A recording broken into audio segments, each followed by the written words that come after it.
안녕하십니까. 무민명리 강의로 171번째 시간입니다. 이제 2023년 입춘도 지났죠. 이제 본격적인 계묘년이 시작이 되었습니다. 모두 다 하신 일이 잘 되시고요. 좋은 일만 가득하시기를 바라겠습니다. 오늘 시작하도록 하겠습니다. 오늘은 이제 병화론 첫 번째 시간입니다. 지난 시간에는 간목과 을목에 대해서 쭉 알아봤고요. 오늘은 병화론 첫 번째 시간입니다. 하나하나 병화에 대해서 조금 살펴봐가면서 하나하나 공부를 한번 해보도록 하겠습니다. 병화일에 태어난 자는 병 자체가 만인에게 밝게 비추어 어둠을 물리친다는 뜻과 광명과 양기 덩어리이고 모든 생명의 초목을 기르는 에너지원이다. 쉽게 말하면 병화는 하늘의 태양이지요. 모든 에너지원이다. 이런 말의 설명입니다. 병화는 불의와 부정과 불의를 못 보는 강인성과 화려하고 높고 남의 윗자리에 앉아 자기를 과신한다는 뜻과 표현이 잘난 척한다는 뜻과 타인을 무시하는 기질이 강하다. 이제 병화가 대체로 좀 자존심이 셉니다. 설단생금이다 이런 말도 하고요. 그래서 기본적으로는 자존심이 좀 세다. 병화의 특징이 왜? 하늘의 태양이기 때문에 모든 걸 위에서 다 내려다보고 있기 때문에 때로는 병이라고 하는 글씨 자체가 이렇게 생겼는데 이게 하늘 천자에서 이렇게 손이 이렇게 밑으로 내려왔다 이런 의미의 뜻입니다. 그러니까 하늘 높이 손을 펼치고 있다 이런 말의 설명이겠죠. 그 다음에 자기가 잘못하면 반항심이 강해 타인과 원수가 될 수 있고 굽히지 않으려고 하는 기질과 무시당하지 않으려고 하는 기질이 있고 자기의 본능을 상하게 하려는 것을 가장 싫어한다. 아무래도 자존심이 좀 세다. 이런 말의 설명이 가장 기본일 것 같습니다. 화가 나면 물불을 가리지 않고 결단 내려야 속이 후련한 기질도 있습니다. 아무래도 화가 나면은 강한 기세가 있다. 이런 말의 설명일 것 같고요. 그래서 아무래도 냉철한 표현 이런 것보다는 좀 열정적이다. 이런 말의 표현이 맞습니다. 만물은 태양의 열기가 생기이므로 생명에 존재할 수 있는 여건이 조성되기 시작한다. 이제 전에도 말씀드렸습니다만은 과학에서는 모든 생명은 물에서 나왔습니다 라고 얘기를 하지만은 명리학에서는 주역에서는 모든 생명은 불에서 나왔습니다 이런 말을 합니다. 그런 말들이 여기에서 나와서 있다. 이런 말의 설명일 것 같습니다. 음양의 원리상 낮과 밤의 환경은 불변하되 하늘의 낮과 밤의 길이는 일정하지 않다. 그래서 밤낮이 바뀌는 것은 분명합니다만은 낮이 길고 밤이 길고 이 차이는 분명히 있다. 이런 말이겠지요. 계절에 따라 양기를 받는 시간과 음기를 받는 시간이 다르며 오행에 따라 진기의 음양 흐름이 다르다. 이것도 마찬가지겠죠. 초목이 계절에 빛을 받는 시간, 계절에 따라 달라지기도 하고 시간에 따라 빛을 받는 것도 달라지기도 하고 그래서 변화무쌍합니다. 이런 말의 설명입니다. 병화는 태양이므로 우주 공간의 모든 열기와 전기 및 빛의 주제자요 증폭과 확대의 신이다. 설명이 필요 없겠죠. 병화는 태양화이므로 만물을 자양하는 것을 본부로 하기 때문에 교육자가 많으며 태양이므로 어둠을 밝히는 개혁, 명예, 존경, 위대함을 좋아하며 아부하고 굽히는 것을 싫어합니다. 아무래도 병화가 설단생금이라고 했습니다. 쉽게 말하자면 말로 벌어먹고 사는 직업이다. 화술이 좋다. 이런 말의 설명이거든요. 그러다 보니까 병화의 특징처럼 말로 벌어먹고 사는 직업이다 보니 교사가 많고 교육자가 많고 때로는 판을 바꾸고 어둠을 바꾸고 이런 말들의 설명이 여기에 들어있는 것입니다. 병화는 태양이라 태양은 본래 힘의 왕쇠와 쇠퇴가 있는 것이 아니므로 태양의 빛과 열을 가려 나타나지 않으면 만물에 빛과 열을 주지 못하니 약한 것으로 판단하기 때문에 병화가 서산으로 기울어 형체가 없어지면 아무런 할 일도 없고 공이 없는 격이다. 쉽게 말하면 병화가 제일 먼저 태양을 가리는 건 뭐겠습니까? 개수겠죠. 그래서 빛을 가린다라고 하는 측면에서는 아무 할 일이 없는 것이고 또 때로는 빛의 역할이 기르거나 해야 되는데 그런 것들도 없다. 이런 설명일 것 같습니다.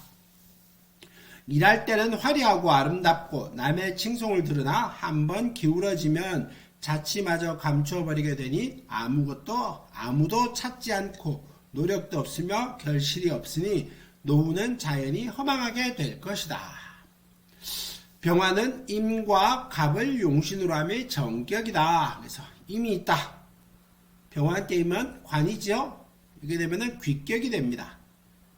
아주 관에 크르다 보니까 뭐 높은 직위, 좋은 직업 이런 것이 될 것이고, 갑이 있다 이런 의미의 뜻은 뭐 부격이다, 뭐 돈이 있다, 재물이 있다 이런 말의 설명일 것 같습니다. 아무래도 그 임과 갑이 있는가 없는가는 병화한테는 사주의 그릇을 판단할 때는 아주 중요한 역할입니다. 그래서 임이 있느냐 갑이 있느냐, 그래서 병화와 임은 충이다라고 말을 합니다만은 그건 충이 좋다 나쁘다 의미는 아니라고 말씀드렸죠. 충이 있다 없다의 의미입니다. 그래서 병화가 임이 있었을 때는 그 귀격처럼 관의 영향을 크게 먹을 수 있다, 뭐 이런 말의 설명입니다. 조금 더 상세하게 설명을 보지요. 병화는 임수와 같이 있으면 갑을목을 자양하고 결실하는 덕이 있으나 갑을이 없으면 관직에서 끝나 노후는 허망하게 될 것이다. 아무래도 임이 있음으로 인해서 병화는 임의 생존을 받아 갑을목을 키우는데, 병화가 하늘의 태양이 갑을목을 키우는데 임이 있으면은 그 임으로 인해서 갑을목이 크게 자라나게 될 것이니 자양받는다 이런 말의 설명인데, 이게 갑을목이 없을 경우에는 임의 역할이 태양을 받아서 태양의 역할이 나무를 기르지 못하게 되는 것이니, 그래서 허망하다, 재물이 없다, 부격이기는 어렵다, 뭐 이런 말의 설명입니다. 그 다음에 병화는 문명의 신이므로 가벌을 키워야 한다. 그래서 가벌을 키워야지 열매 맺는 나무고, 열매 맺는 나무가 없으면은 아무래도 노후에 허망할 것이다, 뭐 이런 말의 설명입니다. 병화자는 밝은 장소를 좋아하기 때문에 햇볕을 보기 위해서 밖으로 돌아다니기를 좋아한다. 아무래도 병화일주들은 아무래도 좀 가만히 앉아서 일하기보다는 활동적으로 행동하면서 여러 군데를 돌아다니면서 이쪽 저쪽 많은 곳에 관여하면서 아주 활동성이 크게 있다, 뭐 이런 말의 설명이죠. 진토와 축토는 습기를 함유하고 있는 옥토이어서 갑을목이 뿌리 내리면 아주 잘 자라게 되니 병화가 자신의 노력과 공을 충분히 대가를 얻게 되어 대길명이 될 것이다. 그래서 병화와 진토가 축토가 있다. 그 다음에 갑을목도 있다. 뭐 갑진이라든가 뭐 병화일주에 갑진이 있다라든가 이런 경우에는 이 병화가 수분이라고 하는 또 갑을목을 키우려고 하는데 습기가 촉촉하게 될 것이니 그래서 부귀를 얻을 것이다. 특히 귀격보다는 부격일 확률이 높겠죠. 그래서 부귀를 얻을 것이다, 뭐 이런 말입니다. 신유술월에 뿌리 내리면 돌밭에 뿌리 내리는 경이니 나무가 잘 자랄 수 없어 병화가 노력하여도 대가를 얻을 수 없어 남의 노력을 가로채려는 격이 되니 욕을 듣는 상황이 될 것이다. 그래서 전에 병화가 가을에 태어나면 좋다, 그 다음에 봄이 좋다 이런 말을 했었죠. 근데 여기서도 뿌리 내린다라는 의미의 뜻은 갑을목을 말을 하는 겁니다. 그래서 갑을목이 신유술월에 뿌리 내리게 될 때 아무래도 자갈밭에 뿌리를 내리게 될 것이니 아무래도 하늘의 태양과 물기가 있다 손 치더라도 크게 부격이 되기 어렵다 이런 말의 설명이었는데, 이런 말의 설명인데 제가 갑을목이 병화가 가을에 태우면 좋다 이런 말의 의미는 아무래도 여기 진토라든가 축진이라든가 이런 것이 있어서 뿌리가 상하지 않았었을 때를 얘기하는 것이 되겠죠. 그래도 하여간 가을에 태어나는 것은 전체적인 흐름으로서는 여러 가지 상황이 있었을 때를 말하는 것이니 무조건 나쁘다까지는 아니고요. 한번 요런 정도 내용도 있으니까 살펴보시는 게 좋겠다 정도가 맞겠죠. 그 다음에 병화는 갑목이 투가 나고 임목이 지지에 있거나 재가 있어 희신이 되어야 노후에 재산이 있고 그렇지 않으면 노후가 불길하다. 갑목이 투가 나고 때로는 임목이 지지에 있거나 재가 있어 희신이 되어야 노후가 불안하지 않을 것이다. 아무래도 갑목이라고 하는 것을 키워야 열매 맺는 나무니까 그런 말을 하는 겁니다. 그 다음에 병화는 임수와 함께 수화기질을 이루어 생명을 길러낸다. 아까 했듯이 관이 이 병화한테 임수는 관이지요. 그러다 보니까 귀격일 것이다. 이런 말의 설명입니다. 병화는 우주 만물의 열을 관장하며 임수는 냉한을 관장하며 병화는 임수와 같이 있으면 중화가 되어 초목을 키우기에 적합한 환경을 만든다. 그래서 병화는 하늘의 태양이고 열이 반짝 열이 확 나올라가게 만드는데 임수라고 하는 것은 차가운 기세죠. 그래서 병화와 임수가 만나게 되면은 물이 말라서 적당한 수분으로 될 것이고, 그러다 보니까 수화기제가 이루어서 모든 만물 가불목을 잘 기르게 될 것이다. 뭐 이런 말의 설명입니다. 목화로 구성되어 있을 때는 전문직, 기술자, 교육자, 연구직, 개발에 종사하는 경우가 많다.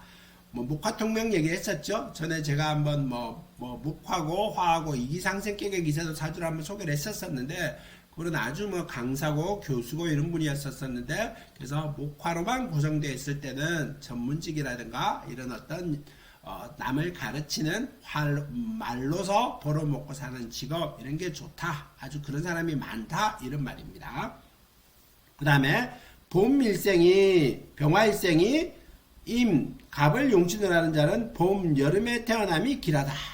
이 여름이라고 하는 문제는 좀 여러 가지 상황이 있습니다만은, 기본적으로는 이미 있었을 때 여름생도 써먹기는 합니다만은, 이게 아마 여름은 양 있는 느낌도 있죠. 그러다 보니까 그런 느낌 합니다만은, 또 기본적으로는 여러 가지 상황을 살펴야 되긴 하지만은, 그래도 고소에 나와 있는 것들처럼 여름도 한번 써놓아 봤습니다. 그 다음에 갑목이 투가 나여 있는데 기토가 투가 나여 갑과 합을 하게 되면은 갑기합기격이죠. 용신을 합과하니 흉하다. 그래서 합이 결코 좋다라고 말하지 않는 격입니다. 그래서 합은 꼭 살펴봐야 되는데, 합은 내가 뭘 하려고 할 때 막고, 내가 뭘 하려고 할 때 움직이지 못하게 꽉 잡는 그런 역할입니다.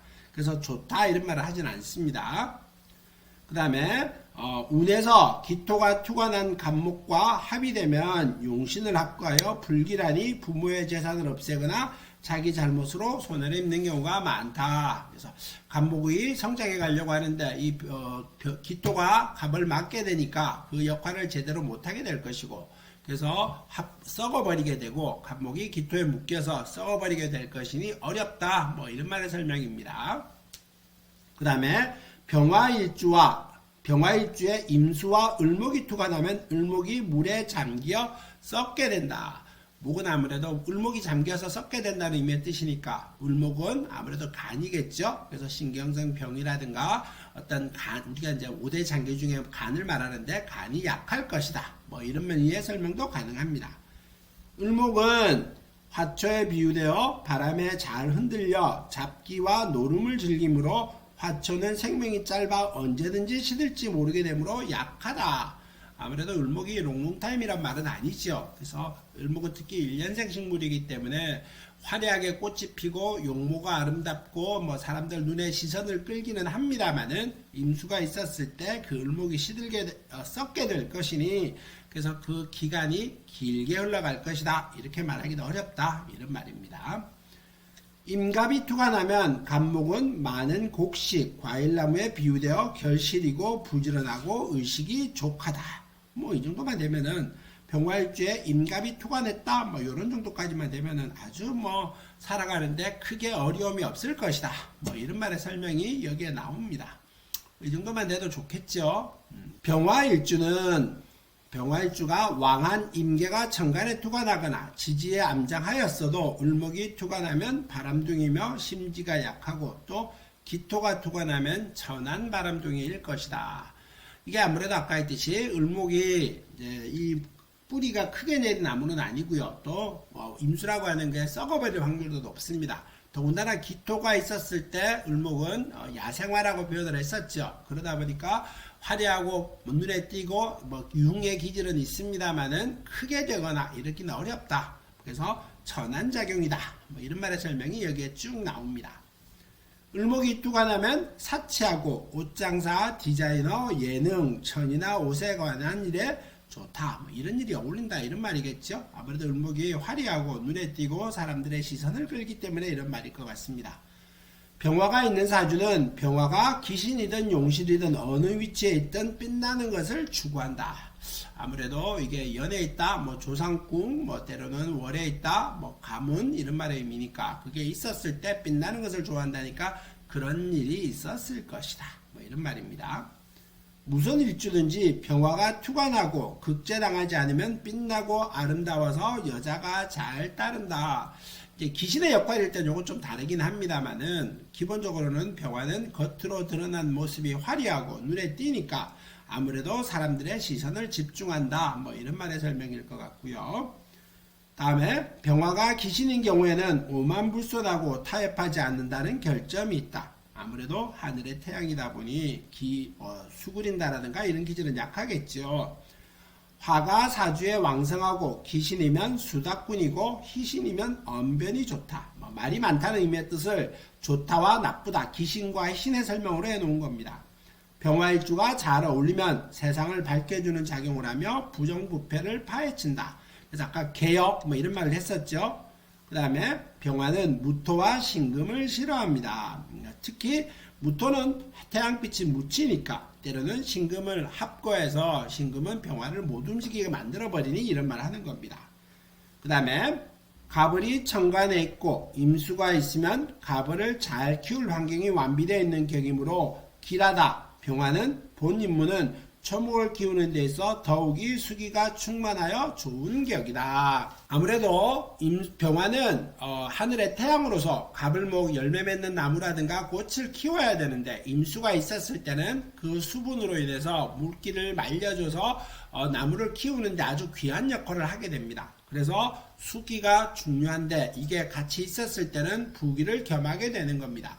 임이 있었을 때 귀를 겸하고 갑이 있었을 때는 부를 겸한다. 이런 말이거든요. 그러니까 임과 갑이 다 있으면 부기까지 있으니 매우 좋을 것이다. 뭐 이런 말의 설명일 것 같습니다. 오늘 수업은 여기서 마무리하도록 하겠습니다. 아직도 입춘이 지났습니다만은 쌀쌀한 날씨입니다. 건강 조심하시고요. 좋은 일만 가득하시길 바라겠습니다. 감사합니다.